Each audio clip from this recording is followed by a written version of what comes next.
The Haunted House. By Charles Dickens. In 2 chapters. The mortals in the house. Under none of the accredited ghostly circumstances, and environed by none of the conventional ghostly surroundings, did I first make acquaintance with the house which is the subject of this Christmas piece. I saw it in the daylight, with the sun upon it. There was no wind, no rain, no lightning, no thunder, no awful or unwanted circumstance, of any kind, to heighten its effect. More than that, I had come to it direct from a railway station. It was not more than a mile distant from the railway station, and, as I stood outside the house, looking back upon the way I had come, I could see the goods train running smoothly along the embankment in the valley.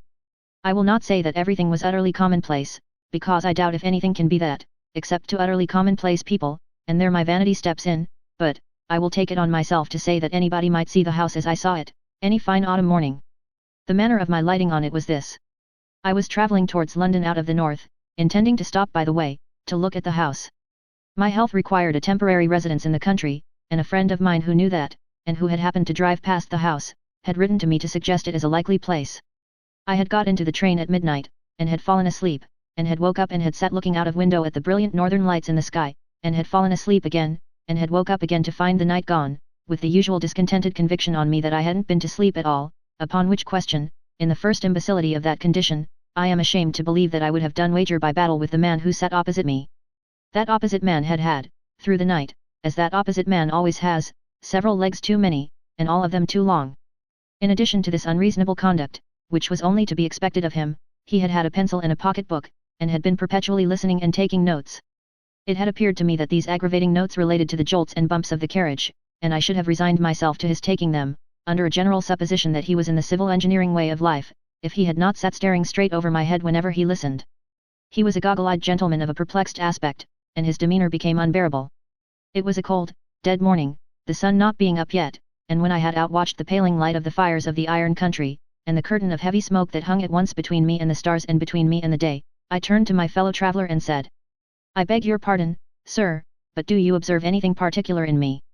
For, really, he appeared to be taking down, either my travelling cap or my hair, with a minuteness that was a liberty.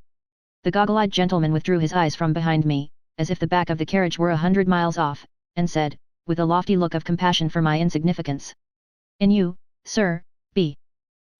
Sir," said I, growing warm.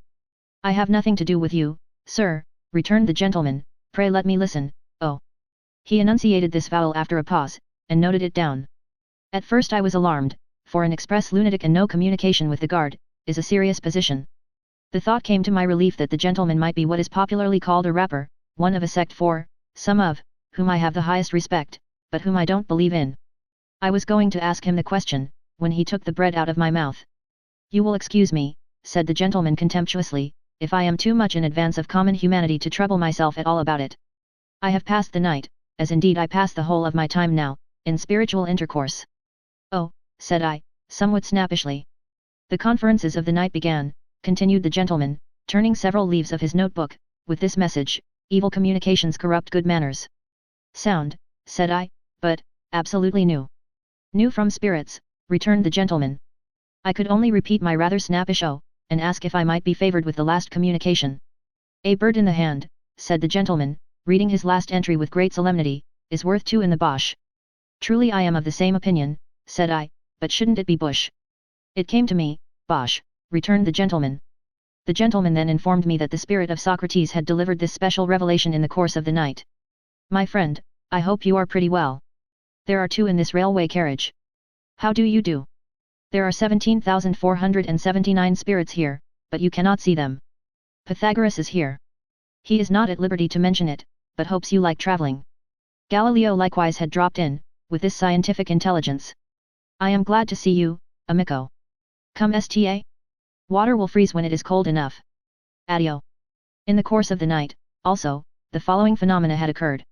Bishop Butler had insisted on spelling his name, Bubbler, for which offence against orthography and good manners he had been dismissed as out of temper.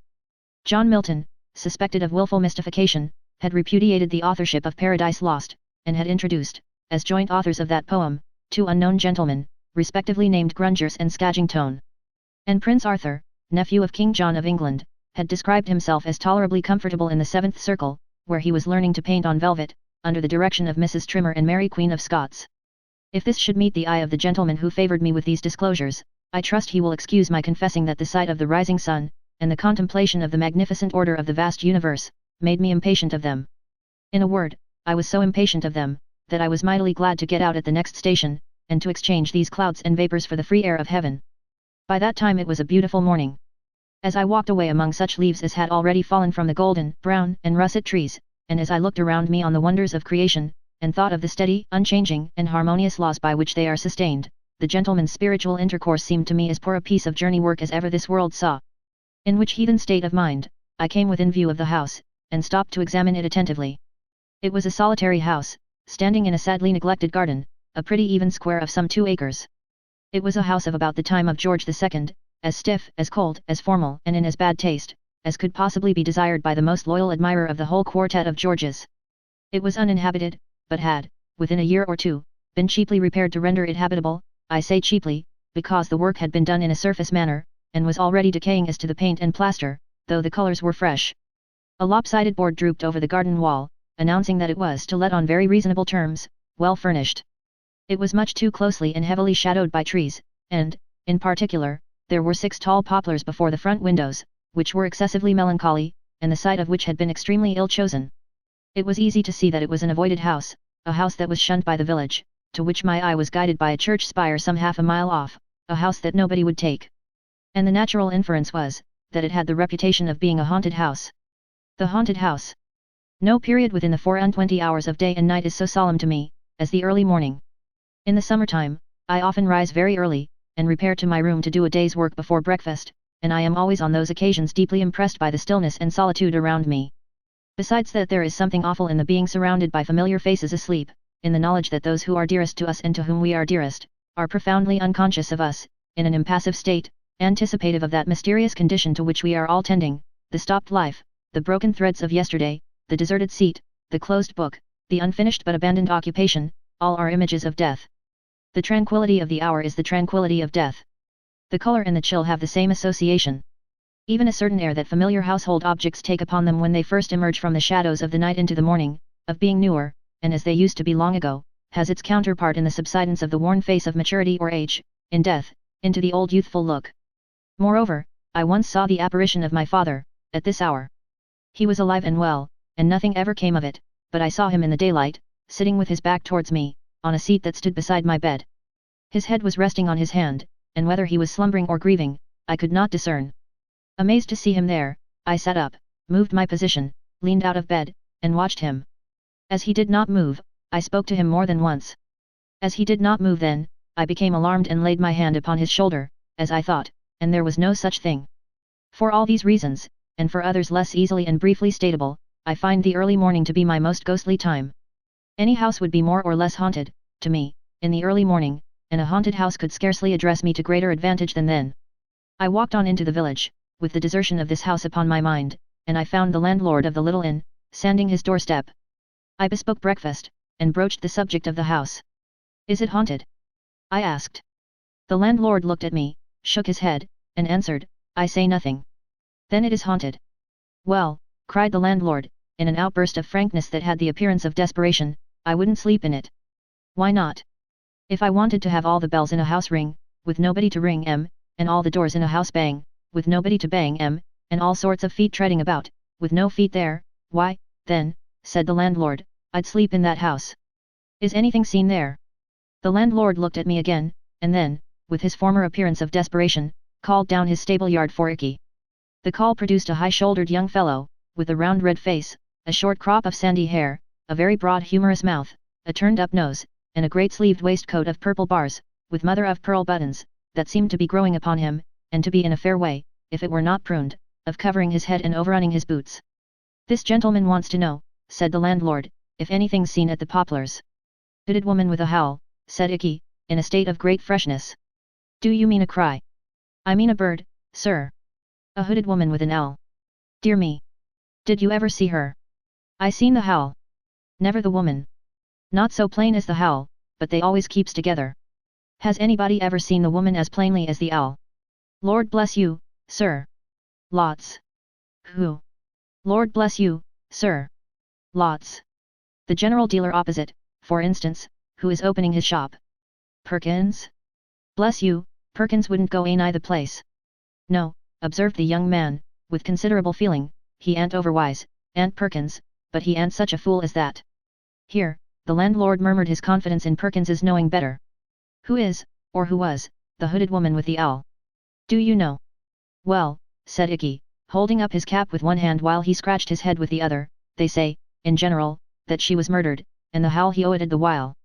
This very concise summary of the facts was all I could learn, except that a young man, as hearty and likely a young man as ever I see, had been took with fits and held down in after seeing the hooded woman. Also, that a personage, dimly described as a hold chap, a sort of one-eyed tramp, answering to the name of Joby, unless you challenged him as Greenwood, and then he said, why not, and even if so, mind your own business, had encountered the hooded woman, a matter of 5 or 6 times. But, I was not materially assisted by these witnesses, inasmuch as the first was in California, and the last was, as Icky said, and he was confirmed by the landlord, anywheres. Now, although I regard with a hushed and solemn fear, the mysteries, between which and this state of existence is interposed the barrier of the great trial and change that fall on all the things that live, and although I have not the audacity to pretend that I know anything of them, I can no more reconcile the mere banging of doors, ringing of bells, creaking of boards, and such like insignificances, with the majestic beauty and pervading analogy of all the divine rules that I am permitted to understand, than I had been able, a little while before, to yoke the spiritual intercourse of my fellow traveller to the chariot of the rising sun. Moreover, I had lived in 2 haunted houses, both abroad. In one of these, an old Italian palace, which bore the reputation of being very badly haunted indeed, and which had recently been twice abandoned on that account, I lived 8 months, most tranquilly and pleasantly, notwithstanding that the house had a score of mysterious bedrooms, which were never used, and possessed, in one large room in which I sat reading, times out of number at all hours, and next to which I slept, a haunted chamber of the first pretensions. I gently hinted these considerations to the landlord. And as to this particular house having a bad name, I reasoned with him, why, how many things had bad names undeservedly, and how easy it was to give bad names, and did he not think that if he and I were persistently to whisper in the village that any weird-looking, old drunken tinker of the neighborhood had sold himself to the devil, he would come in time to be suspected of that commercial venture. All this wise talk was perfectly ineffective with the landlord, I am bound to confess, and was as dead a failure as ever I made in my life. To cut this part of the story short, I was piqued about the haunted house, and was already half resolved to take it. So, after breakfast, I got the keys from Perkins's brother-in-law, a whip and harness maker, who keeps the post office, and is under submission to a most rigorous wife of the doubly seceding little Emmanuel persuasion, and went up to the house, attended by my landlord and by Icky. Within, I found it, as I had expected, transcendently dismal. The slowly changing shadows waved on it from the heavy trees, were doleful in the last degree, the house was ill-placed, ill-built, ill-planned, and ill-fitted. It was damp, it was not free from dry rot, there was a flavour of rats in it, and it was the gloomy victim of that indescribable decay which settles on all the work of man's hands whenever it's not turned to man's account. The kitchens and offices were too large, and too remote from each other. Above stairs and below, waste tracts of passage intervened between patches of fertility represented by rooms, and there was a mouldy old well with a green growth upon it, hiding like a murderous trap, near the bottom of the back stairs, under the double row of bells. One of these bells was labelled, on a black ground in faded white letters, Master B. This, they told me, was the bell that rang the most. Who was Master B? I asked. Is it known what he did while the owl hooted? Rang the bell, said Icky. I was rather struck by the prompt dexterity with which this young man pitched his fur cap at the bell, and rang it himself. It was a loud, unpleasant bell, and made a very disagreeable sound.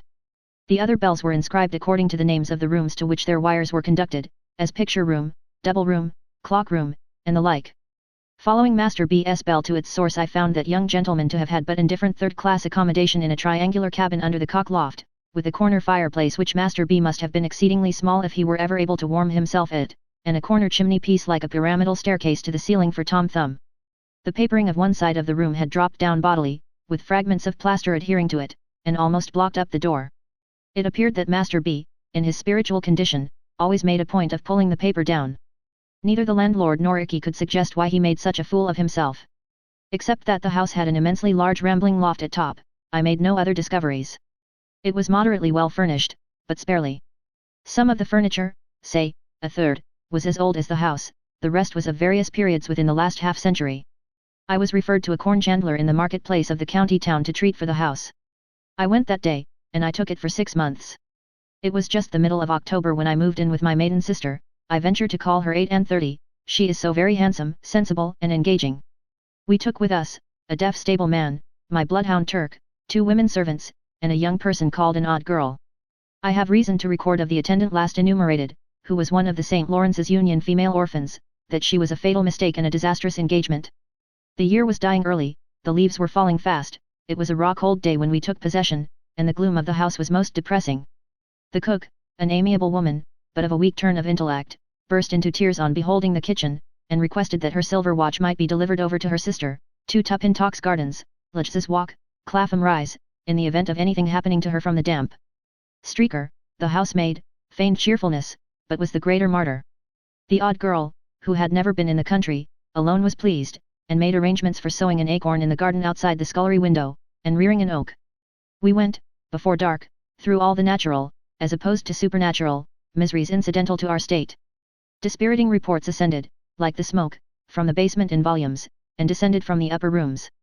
There was no rolling pin, there was no salamander, which failed to surprise me, for I don't know what it is. There was nothing in the house, what there was broken, the last people must have lived like pigs, what could the meaning of the landlord be? Through these distresses, the odd girl was cheerful and exemplary. But within 4 hours after dark we had got into a supernatural groove, and the odd girl had seen eyes, and was in hysterics. My sister and I had agreed to keep the haunting strictly to ourselves, and my impression was, and still is, that I had not left Icky, when he helped to unload the cart, alone with the women, or any one of them, for 1 minute. Nevertheless, as I say, the odd girl had seen eyes, no other explanation could ever be drawn from her, before 9, and by 10 o'clock had had as much vinegar applied to her as would pickle a handsome salmon.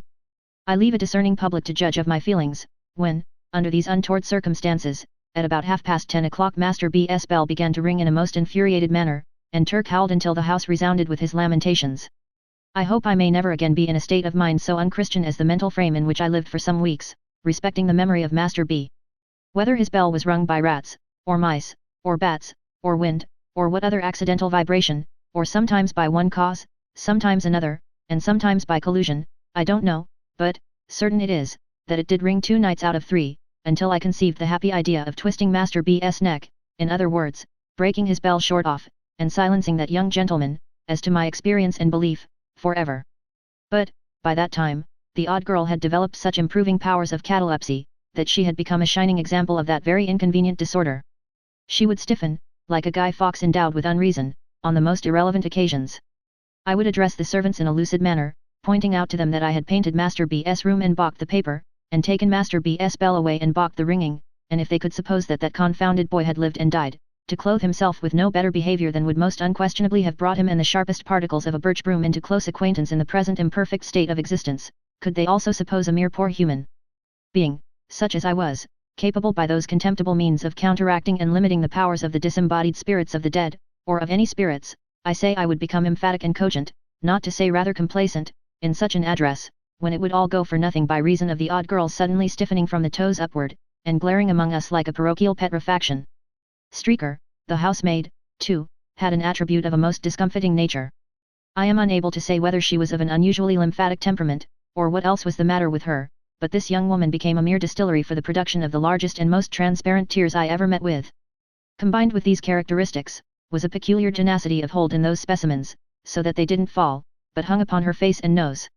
In this condition, and mildly and deplorably shaking her head, her silence would throw me more heavily than the admirable Crichton could have done in a verbal disputation for a purse of money. Cook, likewise, always covered me with confusion as with a garment, by neatly winding up the session with the protest that the ooze was wearing her out, and by meekly repeating her last wishes regarding her silver watch. As to our nightly life, the contagion of suspicion and fear was among us, and there is no such contagion under the sky. Hooded woman? According to the accounts, we were in a perfect convent of hooded women. Noises? With that contagion downstairs, I myself have sat in the dismal parlour, listening, until I have heard so many and such strange noises, that they would have chilled my blood if I had not warmed it by dashing out to make discoveries. Try this in bed, in the dead of the night, try this at your own comfortable fireside, in the life of the night. You can fill any house with noises, if you will, until you have a noise for every nerve in your nervous system. I repeat, the contagion of suspicion and fear was among us, and there is no such contagion under the sky. The women, their noses in a chronic state of excoriation from smelling salts, were always primed and loaded for a swoon, and ready to go off with hair triggers. The 2 elder detached the odd girl on all expeditions that were considered doubly hazardous, and she always established the reputation of such adventures by coming back cataleptic. If cook or streaker went overhead after dark, we knew we should presently hear a bump on the ceiling, and this took place so constantly, that it was as if a fighting man were engaged to go about the house, administering a touch of his art which I believe is called the auctioneer, to every domestic he met with. It was in vain to do anything. It was in vain to be frightened, for the moment in one's own person, by a real owl, and then to show the owl. It was in vain to discover, by striking an accidental discord on the piano, that Turk always howled at particular notes and combinations. It was in vain to be a Rhadamanthus with the bells, and if an unfortunate bell rang without leave, to have it down inexorably and silence it. It was in vain to fire up chimneys, let torches down the well, charge furiously into suspected rooms and recesses. We changed servants, and it was no better. The new set ran away, and a third set came, and it was no better. At last, our comfortable housekeeping got to be so disorganized and wretched, that I one night dejectedly said to my sister, Patty, I begin to despair of our getting people to go on with us here, and I think we must give this up. My sister, who is a woman of immense spirit, replied, No, John, don't give it up. Don't be beaten, John. There is another way. And what is that? Said I. John, returned my sister, if we are not to be driven out of this house, and that for no reason whatever, that is apparent to you or me, we must help ourselves and take the house wholly and solely into our own hands. But, the servants, said I. Have no servants, said my sister, boldly. Like most people in my grade of life, I had never thought of the possibility of going on without those faithful obstructions. The notion was so new to me when suggested, that I looked very doubtful. We know they come here to be frightened and infect one another, and we know they are frightened and do infect one another, said my sister. With the exception of Bottles, I observed, in a meditative tone. The deaf stable man. I kept him in my service, and still keep him, as a phenomenon of moroseness not to be matched in England. To be sure, John, assented my sister, except Bottles. And what does that go to prove? Bottles talks to nobody, and hears nobody unless he is absolutely roared at, and what alarm has Bottles ever given, or taken? None. This was perfectly true, the individual in question having retired, every night at 10 o'clock, to his bed over the coach house, with no other company than a pitchfork and a pail of water. That the pail of water would have been over me, and the pitchfork through me, if I had put myself without announcement in Bottles' way after that minute, I had deposited in my own mind as a fact worth remembering. Neither had Bottles ever taken the least notice of any of our many uproars. An imperturbable and speechless man, he had sat at his supper, with Streaker present in a swoon, and the odd girl Marble, and had only put another potato in his cheek, or profited by the general misery to help himself to beef-steak pie. And so, continued my sister, I exempt Bottles. And considering, John, that the house is too large, and perhaps too lonely, to be kept well in hand by Bottles, you, and me, I propose that we cast about among our friends for a certain selected number of the most reliable and willing, form a society here for 3 months, wait upon ourselves and one another, live cheerfully and socially, and see what happens. I was so charmed with my sister, that I embraced her on the spot, and went into her plan with the greatest ardor. We were then in the 3rd week of November, but, we took our measures so vigorously, and were so well seconded by the friends in whom we confided, that there was still a week of the month unexpired, when our party all came down together merrily, and mustered in the haunted house. I will mention, in this place, 2 small changes that I made while my sister and I were yet alone. It occurring to me as not improbable that Turk howled in the house at night, partly because he wanted to get out of it, I stationed him in his kennel outside, but unchained, and I seriously warned the village that any man who came in his way must not expect to leave him without a rip in his own throat. I then casually asked Icky if he were a judge of a gun. On his saying, Yes, sir, I knows a good gun when I sees her, I begged the favour of his stepping up to the house and looking at mine. She's a true one, sir, said Icky, after inspecting a double-barreled rifle that I bought in New York a few years ago. No mistake about her, sir. Icky, said I, don't mention it, I have seen something in this house. No, sir, he whispered, greedily opening his eyes. Hooded lady, sir. Don't be frightened, said I. It was a figure rather like you. Lord, sir. Icky, said I, shaking hands with him warmly, I may say affectionately, if there is any truth in these ghost stories, the greatest service I can do you, is, to fire at that figure. And I promise you, by heaven and earth, I will do it with this gun if I see it again. The young man thanked me, and took his leave with some little precipitation, after declining a glass of liquor. I imparted my secret to him, because I had never quite forgotten his throwing his cap at the bell, because I had, on another occasion, noticed something very like a fur cap, lying not far from the bell, one night when it had burst out ringing, and because I had remarked that we were at our ghostliest whenever he came up in the evening to comfort the servants. Let me do Icky no injustice. He was afraid of the house, and believed in its being haunted, and yet he would play false on the haunting side, so surely as he got an opportunity. The odd girl's case was exactly similar. She went about the house in a state of real terror, and yet lied monstrously and willfully, and invented many of the alarms she spread, and made many of the sounds we heard. I had had my eye on the two, and I know it. It is not necessary for me, here, to account for this preposterous state of mind.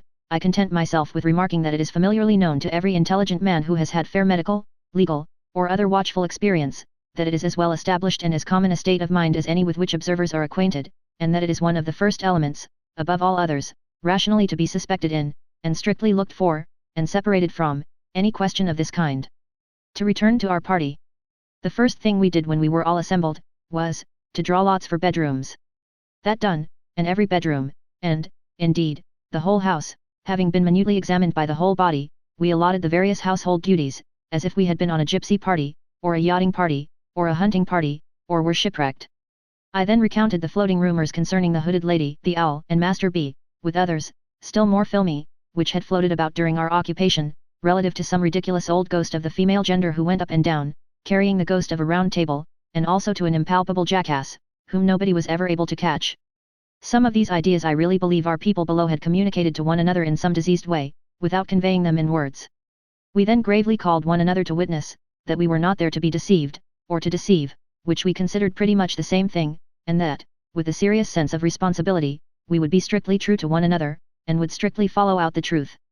The understanding was established, that anyone who heard unusual noises in the night, and who wished to trace them, should knock at my door. Lastly, that on 12th night, the last night of Holy Christmas, all our individual experiences since that then present hour of our coming together in the haunted house, should be brought to light for the good of all, and that we would hold our peace on the subject till then, unless on some remarkable provocation to break silence. We were, in number and in character, as follows. First, to get my sister and myself out of the way, there were we two.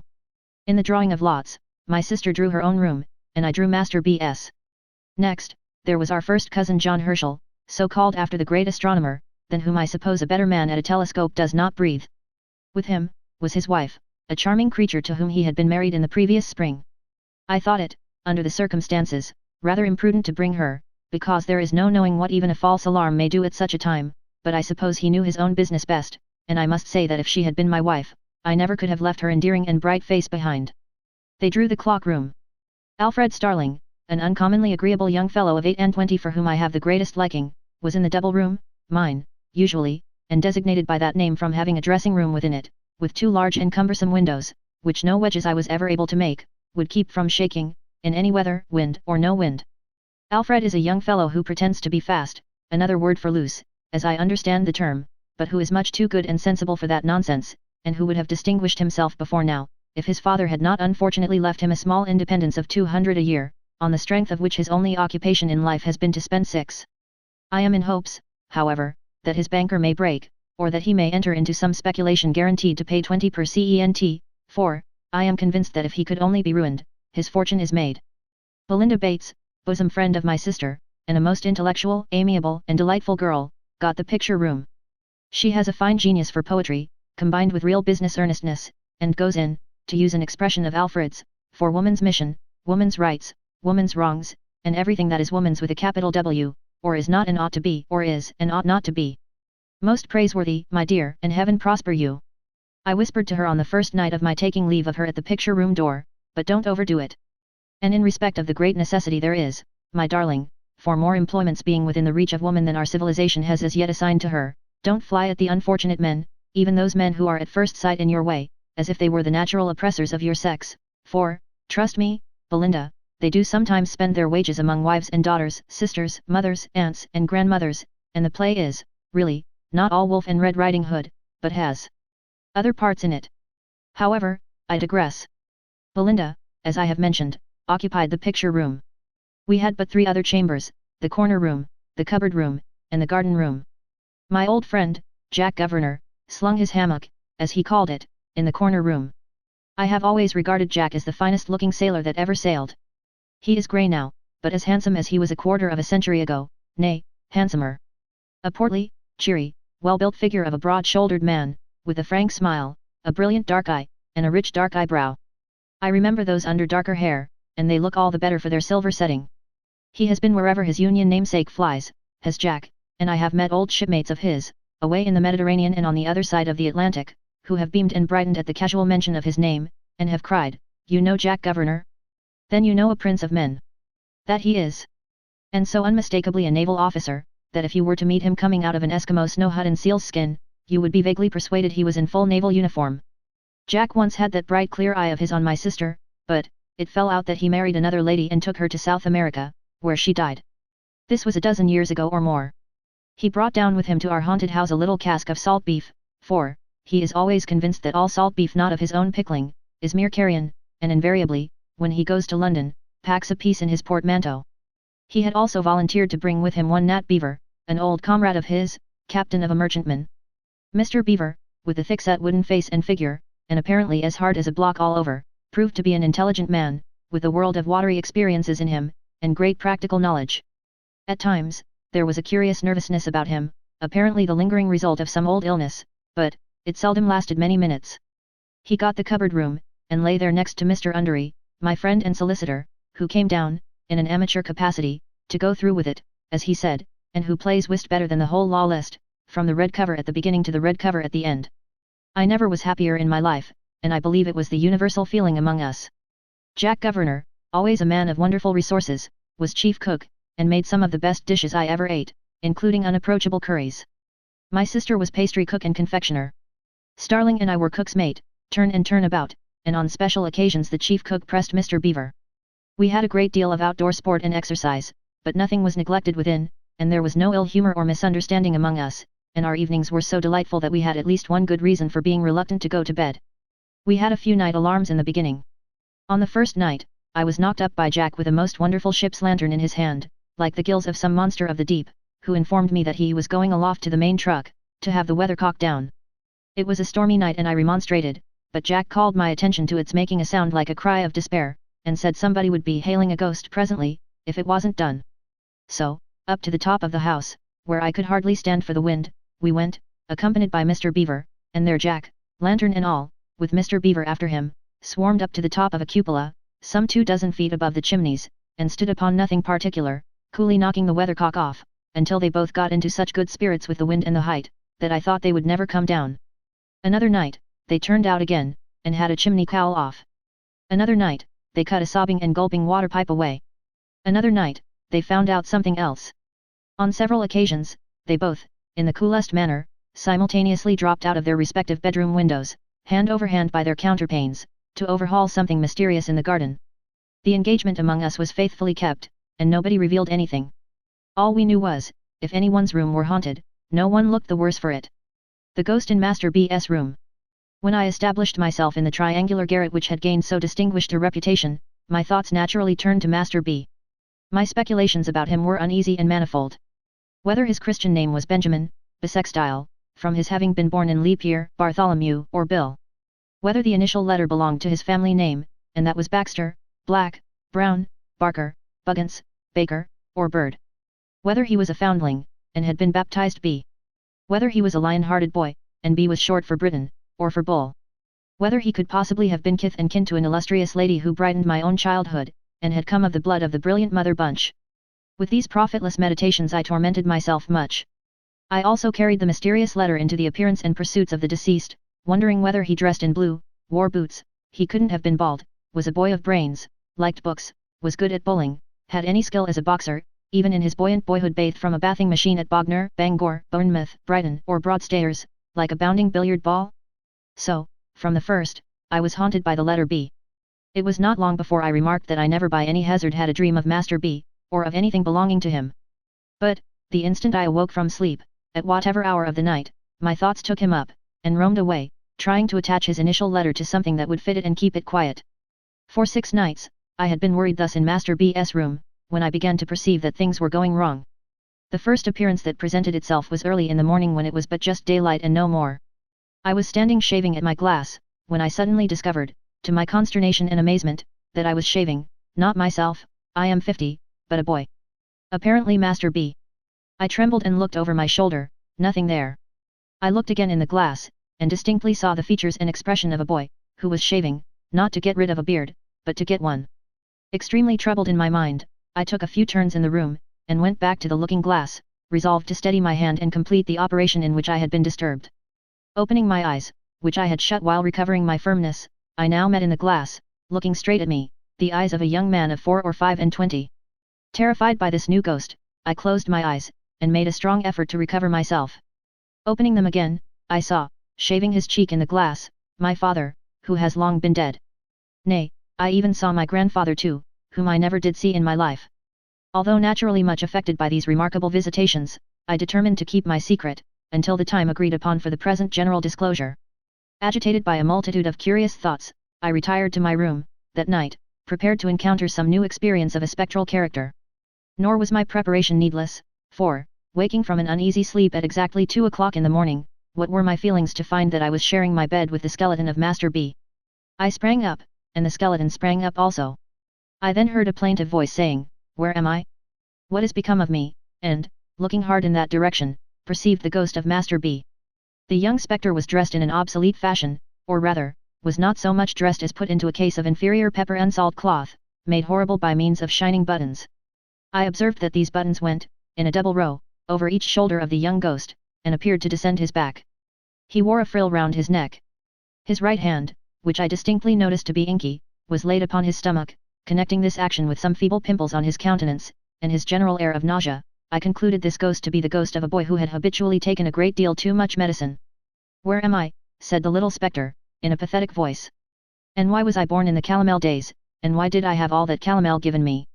I replied, with sincere earnestness, that upon my soul I couldn't tell him. "Where is my little sister?" said the ghost, "and where my angelic little wife, and where is the boy I went to school with?" I entreated the phantom to be comforted, and above all things to take heart respecting the loss of the boy he went to school with. I represented to him that probably that boy never did, within human experience, come out well, when discovered. I urged that I myself had, in later life, turned up several boys whom I went to school with, and none of them had at all answered. I expressed my humble belief that that boy never did answer. I represented that he was a mythic character, a delusion, and a snare. I recounted how, the last time I found him at a dinner party behind a wall of white cravat, with an inconclusive opinion on every possible subject, and a power of silent boredom absolutely titanic. I related how, on the strength of our having been together at old Doylan's, he had asked himself to breakfast with me, a social offence of the largest magnitude, how, fanning my weak embers of belief in Doylan's boys, I had let him in, and how, he had proved to be a fearful wanderer about the earth, pursuing the race of Adam with inexplicable notions concerning the currency, and with a proposition that the Bank of England should, on pain of being abolished, instantly strike off and circulate, God knows how many thousand millions of 10 and 6-penny notes. The ghost heard me in silence, and with a fixed stare. "Barber," it apostrophized me when I had finished. "Barber," I repeated, for I am not of that profession. "Condemned," said the ghost, "to shave a constant change of customers, now, me, now, a young man, now, thyself as thou art, now, thy father, now, thy grandfather, condemned, too, to lie down with a skeleton every night, and to rise with it every morning." I shuddered on hearing this dismal announcement. "Barber, pursue me." I had felt, even before the words were uttered, that I was under a spell to pursue the phantom. I immediately did so, and was in Master B.'s room no longer. Most people know what long and fatiguing night journeys had been forced upon the witches who used to confess, and who, no doubt, told the exact truth, particularly as they were always assisted with leading questions, and the torture was always ready. I asseverate that, during my occupation of Master B.'s room, I was taken by the ghost that haunted it, on expeditions fully as long and wild as any of those. Assuredly, I was presented to no shabby old man with a goat's horns and tail, something between Pan and an old clothes man, holding conventional receptions, as stupid as those of real life and less decent, but, I came upon other things which appeared to me to have more meaning. Confident that I speak the truth and shall be believed, I declare without hesitation that I followed the ghost, in the first instance on a broomstick, and afterwards on a rocking horse. The very smell of the animal's paint, especially when I brought it out, by making him warm, I am ready to swear to. I followed the ghost, afterwards, in a hackney coach, an institution with the peculiar smell of which, the present generation is unacquainted, but to which I am again ready to swear as a combination of stable, dog with the mange, and very old bellows. In this, I appeal to previous generations to confirm or refute me. I pursued the phantom, on a headless donkey, at least, upon a donkey who was so interested in the state of his stomach that his head was always down there, investigating it, on ponies, expressly born to kick up behind, on roundabouts and swings, from fairs, in the first cab, another forgotten institution where the fare regularly got into bed, and was tucked up with the driver. Not to trouble you with a detailed account of all my travels in pursuit of the ghost of Master B, which were longer and more wonderful than those of Sinbad the Sailor, I will confine myself to one experience from which you may judge of many. I was marvelously changed. I was myself, yet not myself. I was conscious of something within me, which has been the same all through my life, and which I have always recognized under all its phases and varieties as never altering, and yet I was not the I who had gone to bed in Master B.'s room. I had the smoothest of faces and the shortest of legs, and I had taken another creature like myself, also with the smoothest of faces and the shortest of legs, behind a door, and was confiding to him a proposition of the most astounding nature. This proposition was, that we should have a seraglio. The other creature assented warmly. He had no notion of respectability, neither had I. It was the custom of the East, it was the way of the good Caliph Harun al-Rashid, let me have the corrupted name again for once, it is so scented with sweet memories, the usage was highly laudable, and most worthy of imitation. Oh, yes. Let us, said the other creature with a jump, have a seraglio. It was not because we entertained the faintest doubts of the meritorious character of the Oriental establishment we proposed to import, that we perceived it must be kept a secret from Miss Griffin. It was because we knew Miss Griffin to be bereft of human sympathies, and incapable of appreciating the greatness of the great Harun. Mystery impenetrably shrouded from Miss Griffin then, let us entrust it to Miss Buell. We were 10 in Miss Griffin's establishment by Hampstead Ponds, 8 ladies and 2 gentlemen. Miss Buell, whom I judged to have attained the ripe age of 8 or 9, took the lead in society. I opened the subject to her in the course of the day, and proposed that she should become the favorite. Miss Buell, after struggling with the diffidence so natural to, and charming in, her adorable sex, expressed herself as flattered by the idea, but wished to know how it was proposed to provide for Miss Pipson. Miss Buell, who was understood to have vowed towards that young lady a friendship, halves and no secrets, until death, on the church service and lessons complete in 2 volumes with case and lock, Miss Buell said she could not, as the friend of Pipson, disguise from herself, or me, that Pipson was not one of the common. Now, Miss Pipson, having curly hair and blue eyes, which was my idea of anything mortal and feminine that was called fair, I promptly replied that I regarded Miss Pipson in the light of a fair Circassian. And what then? Miss Buell pensively asked. I replied that she must be inveigled by a merchant, brought to me veiled, and purchased as a slave. The other creature had already fallen into the second male place in the state, and was set apart for Grand Vizier. He afterwards resisted this disposal of events, but had his hair pulled until he yielded. Shall I not be jealous? Miss Buell inquired, casting down her eyes.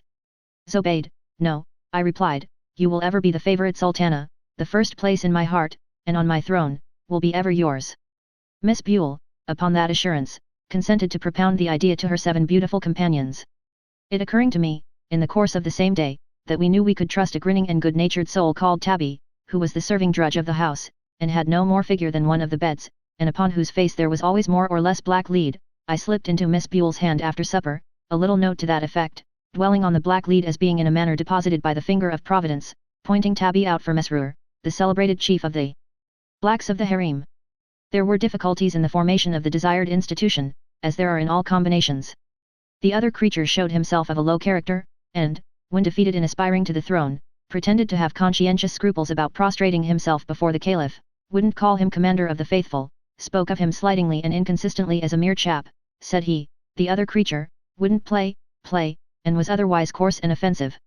This meanness of disposition was, however, put down by the general indignation of an united seraglio, and I became blessed in the smiles of 8 of the fairest of the daughters of men.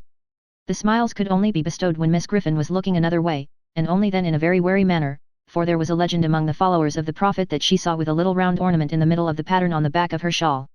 But every day after dinner, for an hour, we were all together, and then the favourite and the rest of the royal harem competed who should most beguile the leisure of the serene Harun reposing from the cares of state, which were generally, as in most affairs of state, of an arithmetical character, the commander of the faithful being a fearful boggler at a sum. On these occasions, the devoted Mesrour, chief of the blacks of the harem, was always in attendance, Miss Griffin usually ringing for that officer, at the same time, with great vehemence, but never acquitted himself in a manner worthy of his historical reputation. In the first place, his bringing a broom into the divan of the Caliph, even when Harun wore on his shoulders the red robe of anger, Miss Pipson's police, though it might be got over for the moment, was never to be quite satisfactorily accounted for. In the second place, his breaking out into grinning exclamations of "Lork you pretties," was neither Eastern nor respectful. In the third place, when specially instructed to say Bismillah, he always said Hallelujah.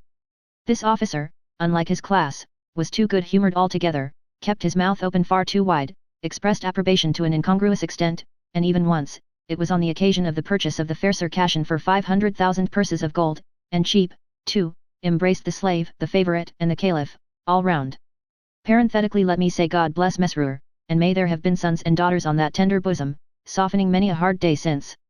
Miss Griffin was a model of propriety, and I am at a loss to imagine what the feelings of the virtuous woman would have been, if she had known, when she paraded us down the Hampstead Road 2 and 2, that she was walking with a stately step at the head of polygamy and Mahomedanism.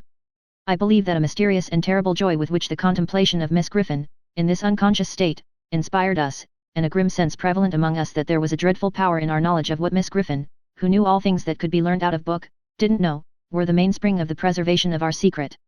It was wonderfully kept, but was once upon the verge of self-betrayal.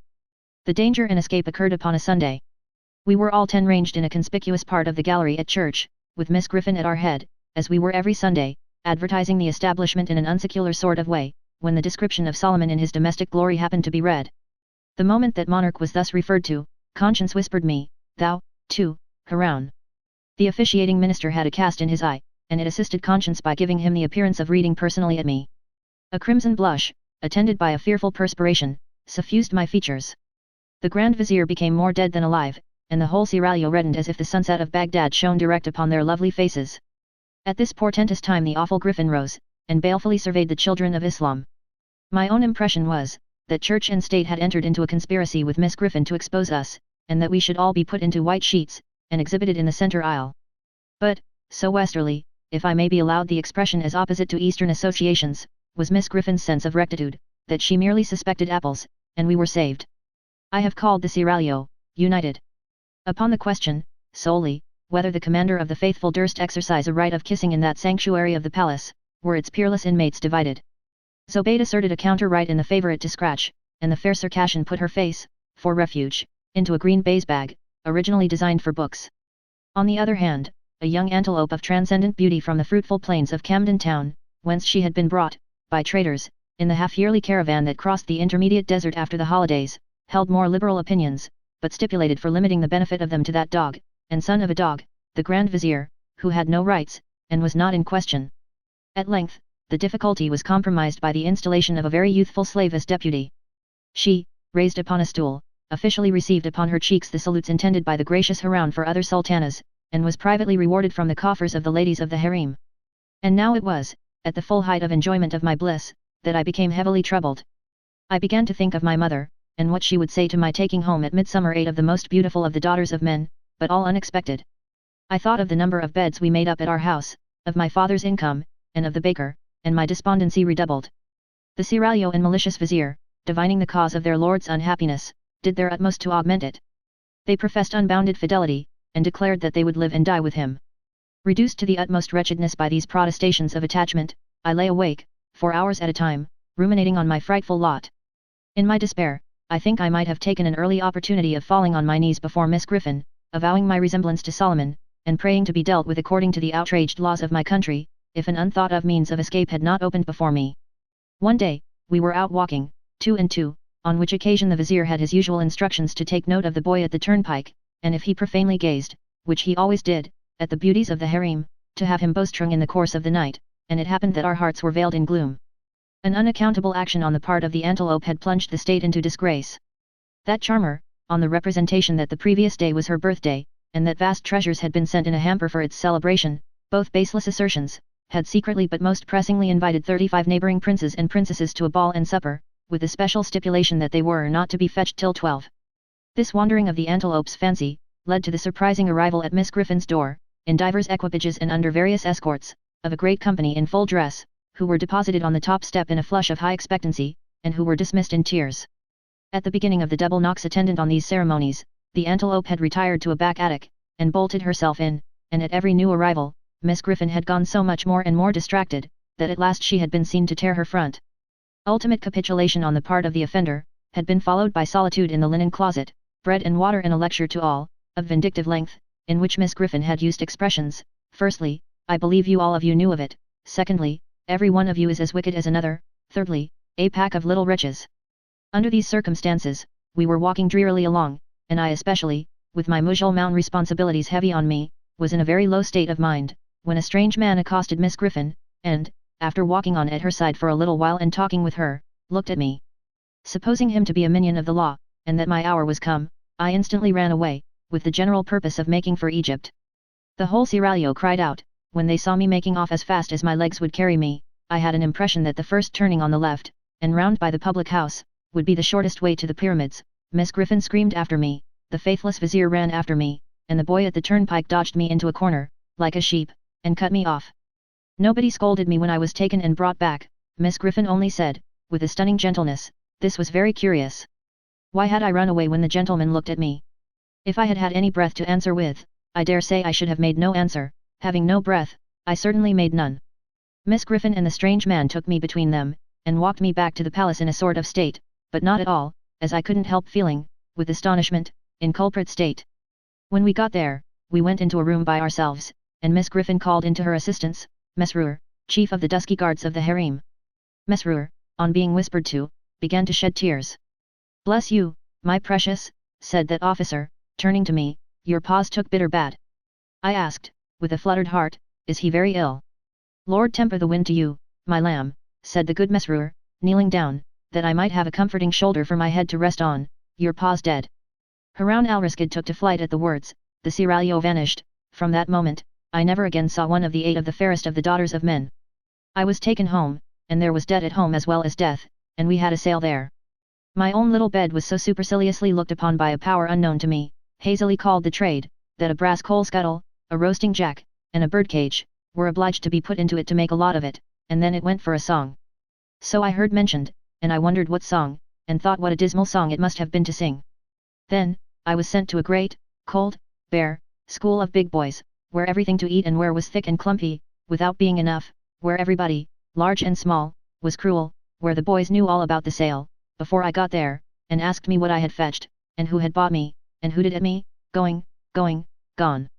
I never whispered in that wretched place that I had been Haroun, or had had a seraglio, for, I knew that if I mentioned my reverses, I should be so worried, that I should have to drown myself in the muddy pond near the playground, which looked like the beer. Ami. No other ghost has haunted the boys' room, my friends, since I have occupied it, than the ghost of my own childhood, the ghost of my own innocence, the ghost of my own airy belief. Many a time have I pursued the phantom, never with this man's stride of mine to come up with it, never with these man's hands of mine to touch it, never more to this man's heart of mine to hold it in its purity. And here you see me working out, as cheerfully and thankfully as I may, my doom of shaving in the glass a constant change of customers, and of lying down and rising up with the skeleton allotted to me for my mortal companion.